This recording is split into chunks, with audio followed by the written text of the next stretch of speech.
Hi hello welcome to my channel. ಯಾರೆಲ್ಲ ಭಾಗ 1ರಿಂದ ಭಾಗ 5 ತನಕ ನೋಡಿಲ್ಲ, ಈ ಕೂಡಲೇ ನೋಡಿ, ತುಂಬ ಇಂಟ್ರೆಸ್ಟಿಂಗ್ ಆಗಿದೆ. ನೀನೇ ನನ್ನ ಪ್ರೀತಿ ಕಣೆ ಭಾಗ 6.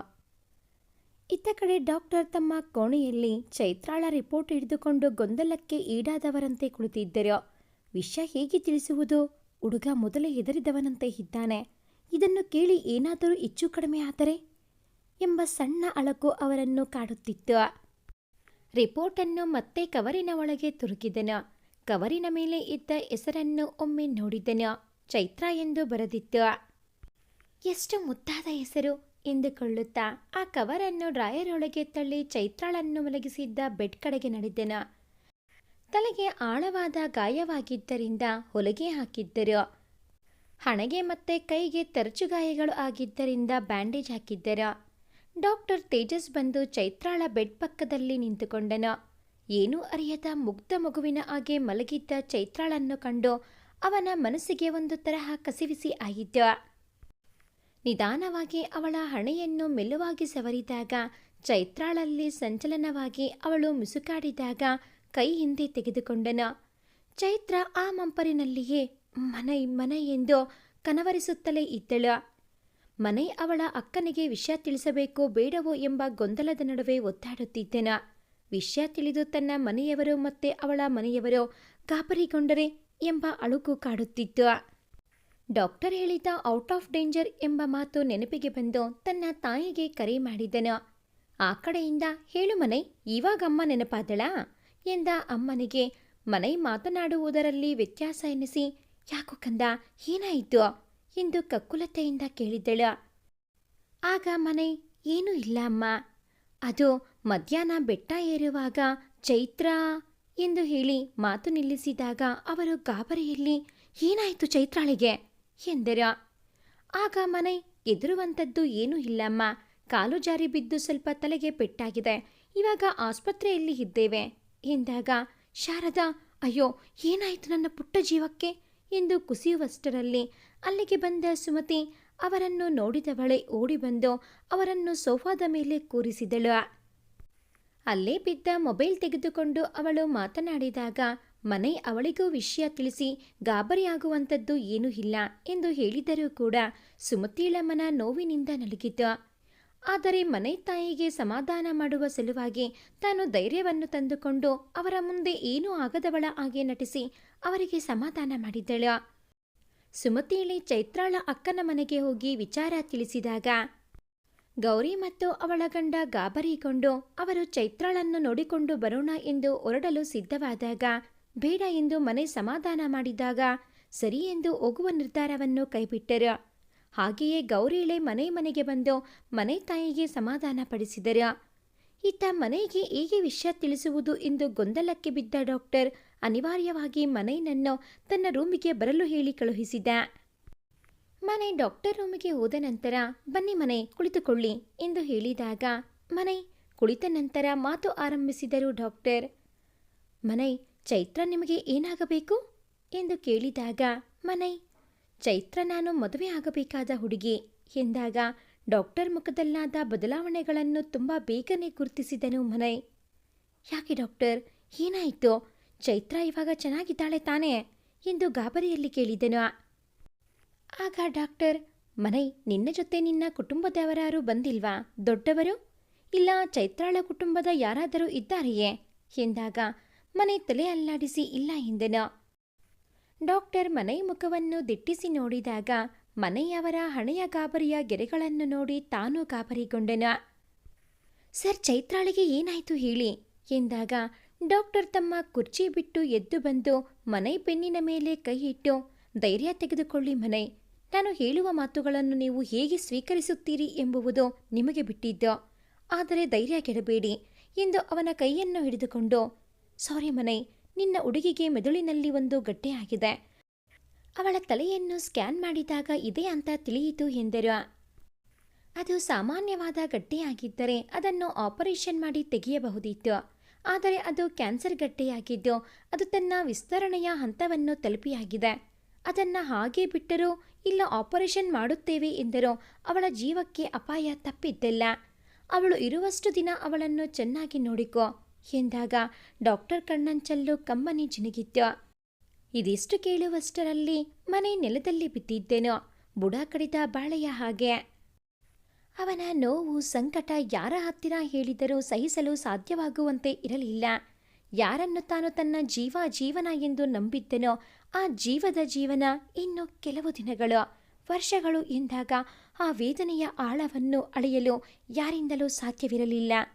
ನೆಲದಲ್ಲಿ ಬಿದ್ದು ಒದ್ದಾಡುತ್ತಿದ್ದ ಮನೈನನ್ನು ಎತ್ತಿ ಚೇರಿನ ಮೇಲೆ ಕೂರಿಸಿದ ಡಾಕ್ಟರ್, ಮನೈ, ನೀನೇ ಹೀಗೆ ಧೈರ್ಯಗೆಟ್ಟರೆ ಅವಳಿಗೆ, ಅವಳ ಮನೆಯವರಿಗೆ ಈ ವಿಷಯ ತಿಳಿಸುವವರು ಯಾರೋ ಎಂದಾಗ ಮನೈ ನಡಗುತ್ತಲೇ ಎದ್ದು ನಿಂತು, ದಯವಿಟ್ಟು ಈ ವಿಷಯ ಅವಳಿಗೆ ಮತ್ತೆ ಅವಳ ಮನೆಯವರಿಗೆ ತಿಳಿಯುವುದು ಬೇಡ.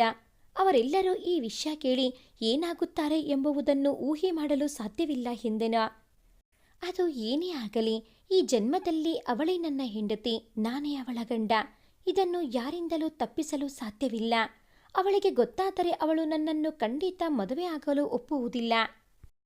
ಅವಳು ಒಂದೇ ಒಂದು ದಿನ ನನ್ನ ಜೊತೆ ಹೆಂಡತಿಯಾಗಿ ಬದುಕಿದರೆ ಸಾಕು, ಇಡೀ ಜೀವನವನ್ನು ಅವಳ ನೆನಪಿನಲ್ಲಿ ಕಳೆದು ಬಿಡುತ್ತೇನೆ ಎಂದು ಬಿಕ್ಕಿದಾಗ ಡಾಕ್ಟರ್ ಅವನ ಪ್ರೀತಿಯನ್ನು ಕಂಡು ಬೆರಗಾಗುವುದರ ಜೊತೆಗೆ ಮರುಗಿದರು. ಡಾಕ್ಟರ್ ಮತ್ತೆ ಮನೆ ನಡುವೆ ನಡೆಯುವ ಸಂಭಾಷಣೆಯನ್ನು ಅಲ್ಲಿ ಮತ್ತೆರಡು ಕಿವಿಗಳು ಕೇಳಿಸಿಕೊಳ್ಳುತ್ತಿದ್ದವು. ರೂಮಿನ ಆಚೆಯಿಂದ ಇವರ ಮಾತುಗಳನ್ನು ಆಲಿಸುತ್ತಿದ್ದ ಸಂಧ್ಯಾ ಚೈತ್ರಾಳಿಗೆ ಬಂದ ಪರಿಸ್ಥಿತಿಯನ್ನು ನೆನೆದು ಅಲ್ಲಿಯೇ ಕುಸಿದು ಬಿದ್ದಾಗ ಆ ಕಡೆ ಬಂದ ಸಪ್ಪಳವನ್ನು ಕೇಳಿ ಅಲ್ಲಿ ಹೋದಾಗ ಸಂಧ್ಯಾ ನೆಲದ ಮೇಲೆ ಪ್ರಜ್ಞೆಯಿಲ್ಲದೆ ಬಿದ್ದಿದ್ದಳ. ಮನೆಯನ್ನೇ ಅವಳನ್ನು ಎತ್ತಿಕೊಂಡು ಹೋಗಿ ಒಂದು ಬೆಡ್ ಮೇಲೆ ಮಲಗಿಸಿದಾಗ ಅವಳನ್ನು ಪರೀಕ್ಷಿಸಿದ ಡಾಕ್ಟರ್, ಬಹುಶಃ ಈ ಹುಡುಗಿ ನಾವು ಮಾತನಾಡುವುದನ್ನು ಕೇಳಿಸಿಕೊಂಡಿದ್ದಾಳೆ, ಇವಳು ಚೈತ್ರಾಳಿಗೆ ಏನಾಗಬೇಕು ಎಂದರು. ಆಗ ಮನೈ, ಅವಳು ಚೈತ್ರಾಳ ಆಪ್ತ ಸ್ನೇಹಿತೆ ಹಾಗೂ ನನ್ನ ಗೆಳೆಯನ ತಂಗಿ ಎಂದೆನು. ಡಾಕ್ಟರ್ ಅವಳಿಗೆ ಚಿಕಿತ್ಸೆ ನೀಡಿ ಸ್ವಲ್ಪ ಹೊತ್ತಿನಲ್ಲಿಯೇ ಪ್ರಜ್ಞೆ ಬರುವುದು ಎಂದು ತಿಳಿಸಿ ಹೊರನಡೆದರು. ಮನೈ ಸಂಧ್ಯಾಳ ಹಣೆಯ ಮೇಲೆ ಕೈ ಇಟ್ಟು ನಿವರಿಸಿ ಮನಸ್ಸು ಭಾರವಾದ ಹಾಗೆ ಎನಿಸಿ ಅಲ್ಲಿಂದ ಎದ್ದೆನು. ಕಿಟಕಿಯ ಪಕ್ಕದಲ್ಲಿ ಹೋಗಿ ಹೊರಗಿನ ಗಿಡ ಮರ ನೋಡುತ್ತಾ ನಿಂತು ಬಿಟ್ಟೆನು. ಆ ದೇವರು ಯಾಕೆ ಹೀಗೆ ನನ್ನ ಜೊತೆ ಆಟವಾಡುತ್ತಿದ್ದಾನೆ? ನಾನು ದೇವರನ್ನು ನಂಬುವುದಿಲ್ಲ ಎಂಬ ಒಂದು ಸಣ್ಣ ಕಾರಣ ಇಟ್ಟುಕೊಂಡು ನನ್ನನ್ನು ಅವನ ಹತ್ತಿರ ಸೆಳೆಯಲು ಹೂಡಿದ ಆಟ ಎಂದು ಎನಿಸತೊಡಗಿತು.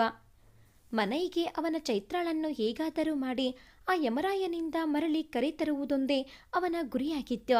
ಅದಕ್ಕಾಗಿ ಆ ದೇವರನ್ನು ಕೂಡ ಮೊರೆ ಹೋಗಲು ಸಿದ್ಧನಾಗಿದ್ದೆನು. ತಕ್ಷಣ ಆತನಿಗೆ ಏನೂ ನೆನಪಾದಂತೆ ಎನಿಸಿ ತಾನು ನಿಂತ ರೂಮಿನ ಹೊರಗಡೆ ಇದ್ದ ಗಣಪತಿಯ ವಿಗ್ರಹ ಕಣ್ಣಿಗೆ ಕಾಣಿಸಿತು. ಸೀತಾ ಅಲ್ಲಿಂದ ಹೊರನಡೆದು ಆ ದೇವರ ಎದುರು ಮಂಡಿಯೂರಿ ಕುಸಿದು ಕುಳಿತೆನು. ಅವನಿಗೆ ಅರಿವಿರದೆ ಎರಡೂ ಕೈಗಳು ಜೋಡಿಸಿದ್ದವು. ಕಣ್ಣುಗಳು ರೆಪ್ಪೆ ತೆರೆಯಲು ಆಗದಂತೆ ಮುಚ್ಚಿದ್ದವು. ಪೂರ್ಣ ಸೋತು ಹೋದವರ ಭಾವ ಅವನನ್ನು ಆವರಿಸಿತ್ತು. ದೇವರೇ, ನಾನು ಏನಾದರೂ ತಪ್ಪು ಮಾಡಿದ್ದರೆ ಆ ಶಿಕ್ಷೆಯನ್ನು ನನಗೆ ನೀಡು. ಏನೂ ಮಾಡದ ನನ್ನ ಆ ಪುಟ್ಟ ಜೀವಕ್ಕೆ ಏನೂ ತೊಂದರೆ ಮಾಡಬೇಡ ದೇವರೇ ಎಂದು ಒಂದೇ ಸಮನೆ ಮನಸ್ಸು ಅಲುಬುತ್ತಿತ್ತು. ಅವನ ಬೆನ್ನಿನ ಮೇಲೆ ಕೈಯೊಂದು ಬಿದ್ದಾಗ ಒಮ್ಮೆಲೆ ಬೆಚ್ಚಿ ತಿರುಗಿ ನೋಡಿದರೆ ಸಂಧ್ಯಾ ನಿಂತಿದ್ದಳು. ಇವನು ಎದ್ದು, ಸಂಧ್ಯಾ, ಇವಾಗ ಹೇಗಿದ್ದೀಯಾ ಎಂದಾಗ ಸಂಧ್ಯಾ ಅವನ ಎದೆಗೆ ಹೊರಗೆ ಜೋರಾಗಿ ಬಿಕ್ಕಳಿಸಿ ಅಳಲು ಪ್ರಾರಂಭಿಸಿದಳು. ಅವಳನ್ನು ಹೇಗೆ ಸಮಾಧಾನ ಮಾಡಬೇಕು ಎಂದು ತಿಳಿಯದ ಮನೈ ಅವಳನ್ನು ಕರೆದುಕೊಂಡು ಬಂದು ಆಸ್ಪತ್ರೆಯ ಬೆಡ್ ಮೇಲೆ ಕೂರಿಸಿದನು. ಉರಿಯುತ್ತಿರುವ ಮೇಣದ ಬತ್ತಿ ತಾನು ಕರಗುತ್ತಲಿದ್ದರೋ ಪರರಿಗೆ ಬೆಳಕ ನೀಡುವಂತೆ ಅವನು ಸಂಧ್ಯಾಳನ್ನು ತನ್ನ ಮಡಿಲಿನಲ್ಲಿ ಮಲಗಿಸಿಕೊಂಡು, ನೋಡು ಸಂಧ್ಯಾ, ಈ ವಿಚಾರ ನಮ್ಮಿಬ್ಬರ ಮಧ್ಯೆ ಮಾತ್ರ ಇರಲಿ, ಮನೆಯಲ್ಲಿ ಯಾರಿಗೂ ತಿಳಿಯುವುದು ಬೇಡ. ಮುಂದೆ ಒಂದು ದಿನ ತಾನಾಗಿಯೇ ಗೊತ್ತಾಗುತ್ತದೆ. ಆದರೆ ಈಗಿನ ಪರಿಸ್ಥಿತಿ ಅವರಿಗೆ ತಿಳಿಸಿ ಎಲ್ಲರನ್ನೂ ಕಣ್ಣೀರಿನ ಕೊಳದಲ್ಲಿ ಮುಳುಗಿಸಲು ತನಗೆ ಇಷ್ಟವಿಲ್ಲ ಎಂದನು. ಅದಕ್ಕೂ ಮೀರಿ ತನ್ನ ಜೀವನದ ಜೀವವಾದ ಚೈತ್ರಾಳಿಗೆ ಈ ವಿಚಾರ ತಿಳಿಯುವುದು ಬೇಡ ಎಂದು ಹೇಳಿದನು. ಇತ್ತ ಮನೆ ಬೇಡ ಎಂದು ಹೇಳಿದರೂ ಕೂಡ ಮನಸ್ಸು ತಡೆಯದೆ ಅವಳ ಅಕ್ಕ ಭಾವ, ಮನೆ ತಂದೆ ತಾಯಿ, ಸುಮತಿ ಮತ್ತು ಅವಳ ಅಮ್ಮ ಎಲ್ಲರೂ ಆಸ್ಪತ್ರೆಗೆ ಬರುತ್ತಾರೆ. ಸಂಧ್ಯಾಳಿಗೆ ಸಮಾಧಾನ ಮಾಡಿ ಅವಳಿಗೆ ತಿಂಡಿ ತರಲು ಕ್ಯಾಂಟೀನ್ ಕಡೆಗೆ ಸಾಗುತ್ತಾನೆ. ಅಷ್ಟರಲ್ಲಿ ಮನೆಯವರೆಲ್ಲರೂ ಸಂಧ್ಯಾಳ ಹತ್ತಿರ ಬಂದು ಚೈತ್ರಾಳ ಬಗ್ಗೆ ವಿಚಾರಿಸಿದಾಗ ಸಂಧ್ಯಾ ಏನೂ ಹೇಳಲಾರದೆ ಕೇವಲ ಕಂಬನಿ ದುಂಬಿದಾಗ ಮನೆ ತಾಯಿ, ಯಾಕೆ ಸಂಧ್ಯಾ, ಏನಾಯಿತು, ಎಲ್ಲಿ ಚೈತ್ರ ಎಂದು ಕೇಳಿದಾಗ ಅವಳ ವಾರ್ಡ್ ಕಡೆಗೆ ಬೆರಳು ಮಾಡಿ ತೋರಿಸುತ್ತಾಳೆ. ಅಷ್ಟರಲ್ಲಿ ಮನೆ ಅಲ್ಲಿಗೆ ಓಡಿ ಬರುತ್ತಾನೆ.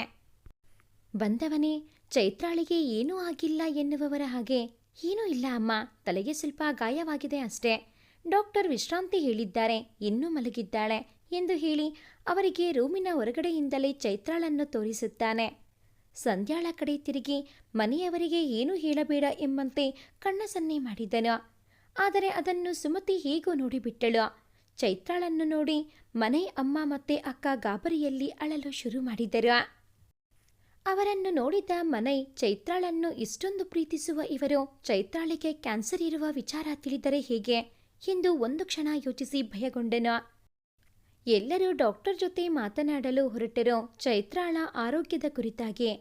ಆದರೆ ಮನೆ ಅವರಿಗೂ ಕೂಡ ಮೊದಲೇ ತಿಳಿಸಿದ್ದರಿಂದ ಅವರು ಆ ಒಂದು ವಿಷಯ ಮುಚ್ಚಿಟ್ಟು ಏನೂ ಭಯಪಡುವಂಥದ್ದು ಇಲ್ಲ ಎಂದು ಸಮಾಧಾನ ಪಟ್ಟುಕೊಳ್ಳುವಂತೆ ಮಾಡಿದನು. ಇಂತಹ ಒಂದು ಒಳ್ಳೆಯ ಕುಟುಂಬಕ್ಕೆ ಸೇರಿದ ನೀನೇ ಪುಣ್ಯವಂತೆ ಚೈತ್ರ ಎಂದು ಮನಸ್ಸಿನಲ್ಲಿ ಅಂದುಕೊಂಡೆನು. ಮನೆ ಎಲ್ಲರೂ ಮತ್ತೆ ಎಲ್ಲವೂ ಸರಿಯಾಗಿದೆ ಎಂದು ನೆಮ್ಮದಿಯಿಂದ ಉಸಿರು ಬಿಟ್ಟು ತಿರುಗುವಷ್ಟರಲ್ಲಿ ಅವನ ಮುಂದೆ ಸುಮತಿ ನಿಂತಿದ್ದಳು. ಸುಮಾ ನೀನಾ ಎಂದು ಸುಮ್ಮನೆ ಆದನು. ಆಗ ಸುಮತಿ, ಹೇಳು ಮನು, ನೀನು ನಮ್ಮಿಂದ ಏನೂ ಮುಚ್ಚಿಡ್ತಾ ಇದ್ದೀಯಾ ಎಂದು ಎನಿಸುತ್ತಿದೆ ನನಗೆ ಎಂದಳು. ಅವಳ ಮಾತಿಗೆ ಮನೆ, ಏನೂ ಇಲ್ಲ ಕಣೆ ಸುಮಾ, ಎಲ್ಲ ಸರಿಯಾಗಿದೆ. ಚೈತ್ರಾಳಿಗೆ ಏಟಾಗಿದೆ ಅಲ್ವಾ, ಅದಕ್ಕೆ ಏನೋ ಒಂದು ಥರದ ಕಾಪರಿ ಅಷ್ಟೇ ಎಂದನು. ಹೌದಾ, ಸರಿ ಚೈತ್ರ ಹುಷಾರು ಎಂದು ಸುಮ್ಮನೆ ಆದಾಗ ಮನೆಗೆ ಬೀಸೋ ದೊಣ್ಣೆಯಿಂದ ತಪ್ಪಿಸಿಕೊಂಡ ಅನುಭವ ಆಗಿತ್ತು. ಮನೆ ಎಷ್ಟು ಬೇಡ ಎಂದರೂ ಕೂಡ ಚೈತ್ರಾಳ ಅಕ್ಕ ಗೌರಿ ಆಸ್ಪತ್ರೆಯಲ್ಲಿಯೇ ಉಳಿದುಕೊಳ್ಳುವೆ ಎಂದಳು. ಸರಿ ಎಂದು ಉಳಿದವರನ್ನು ಕರೆದುಕೊಂಡು ಮನೆಯ ಅಪ್ಪ ಅಮ್ಮ ಹೊರಟಾಗ ಸಂಧ್ಯಾಳನ್ನು ಕೂಡ ಕರೆದುಕೊಂಡು ಹೋಗಿ ಎನ್ನಲು ಸಂಧ್ಯಾ, ಬೇಡ, ನಾನು ಚೈತ್ರಾಳ ಜೊತೆಯಲ್ಲಿ ಇರುತ್ತೇನೆ ಎಂದಳು. ಆದರೆ ಮನೆ ಒತ್ತಾಯ ಮಾಡಿದಾಗ ಸಂಧ್ಯಾ ಒಲ್ಲದ ಮನಸ್ಸಿನಿಂದ ಅಲ್ಲಿಂದ ನಡೆದಳು. ಚೈತ್ರಾಳಿಗೆ ಪ್ರಜ್ಞೆ ಬಂದ ಮೇಲೆ ನನಗೆ ಕರೆ ಮಾಡು ಎಂದು ಎಲ್ಲರೂ ಹೇಳಿದರು. ಮನೆ ಚೈತ್ರಾಳ ಪಕ್ಕದಲ್ಲಿ ಕುಳಿತು ಅವಳಿಗೆ ಪ್ರಜ್ಞೆ ಬರುವುದನ್ನೇ ಕಾಯುತ್ತಾ ಕುಳಿತನು. ಹೊರಗಡೆಯಲ್ಲಿ ಚೈತ್ರಾಳ ಅಕ್ಕ ಮತ್ತು ಭಾವ ಇಬ್ಬರು ಕುಳಿತಿದ್ದರು. ರಾತ್ರಿ ಇಡೀ ನಿದ್ರೆ ಮಾಡದ ಮನೆ ಕುಳಿತಲ್ಲಿಯೇ ಹಾಗೆ ಚೈತ್ರಾಳ ಕೈ ಹಿಡಿದುಕೊಂಡು ನಿದ್ರೆಗೆ ಜಾರಿದ್ದನು. ನಿಧಾನವಾಗಿ ಚೈತ್ರಾಳ ಕೈ ಅಲಗಿದಂತಾಗಿ ಮನೆ ಒಮ್ಮೆಲೆ ಎದ್ದು ಕಣ್ಣು ಬಿಟ್ಟೆನು. ಮನೈ ಕೈ ಹಿಡಿದುಕೊಂಡ ಚೈತ್ರ ನಿಧಾನವಾಗಿ ಕಣ್ಣು ಬಿಟ್ಟು, ಮನೆ, ನಾನು ಎಲ್ಲಿದ್ದೇನೆ, ನನಗೆ ಏನಾಗಿದೆ ಎಂದು ಕೇಳಿದಾಗ ಮನೆ, ಏನಿಲ್ಲ ಕಣೆ ಪುಟ್ಟಿ, ಕ್ಯಾಂಪ್ನಲ್ಲಿ ನೀನು ಬೆಟ್ಟ ಹತ್ತುವಾಗ ಬಿದ್ದೆ, ತನಗೆ ಸ್ವಲ್ಪ ಏಟಾಗಿತ್ತು, ಹಾಗಾಗಿ ಆಸ್ಪತ್ರೆಗೆ ಕರೆದುಕೊಂಡು ಬಂದಿದ್ದೆ ಎಂದೆನು. ಯಾವುದೋ ಮಂಪರಿನಲ್ಲಿ ಇದ್ದ ಚೈತ್ರ ಹಾಗೆಯೇ ಮತ್ತೆ ನಿದ್ರೆಗೆ ಜಾರಿದಳು. ಮುಂದೆ ಏನೆಲ್ಲ ಆಗಲಿದೆ? ಚೈತ್ರಾಳಿಗೆ ಕ್ಯಾನ್ಸರ್ ಇರುವ ವಿಷಯ ಗೊತ್ತಾದರೆ ಅವಳು ಮನೆಯನ್ನು ಮದುವೆಯಾಗಲು ಒಪ್ಪುತ್ತಾಳ? ಅವರ ಮನೆಯವರು ಹೇಗೆ ರಿಯಾಕ್ಟ್ ಆಗುತ್ತಾರೆ? ಕಾಯ್ದು ನಿರೀಕ್ಷಿಸಿ. ಭಾಗ 7 ಮುಂದುವರಿಯುತ್ತದೆ. ಭಾಗ 7ರ ನೋಟಿಫಿಕೇಷನ್ಸ್ ನಿಮಗೆ ಬರಬೇಕು ಅಂತ ಅಂದರೆ ಈ ಕೂಡಲೇ ಈ ಚಾನಲ್ಗೆ ಸಬ್ಸ್ಕ್ರೈಬ್ ಆಗಿ. ಹಾಗೆಯೇ ಈ ಒಂದು ಕತೆ ನಿಮಗೆ ಇಷ್ಟ ಆಗಿದ್ದಲ್ಲಿ ಪ್ಲೀಸ್ ಲೈಕ್ ಮಾಡಿ, ಶೇರ್ ಮಾಡಿ, ಹಾಗೆಯೇ ಕಾಮೆಂಟ್ ಮಾಡೋದನ್ನು ಮರಿಬೇಡಿ. Thanks for watching this video.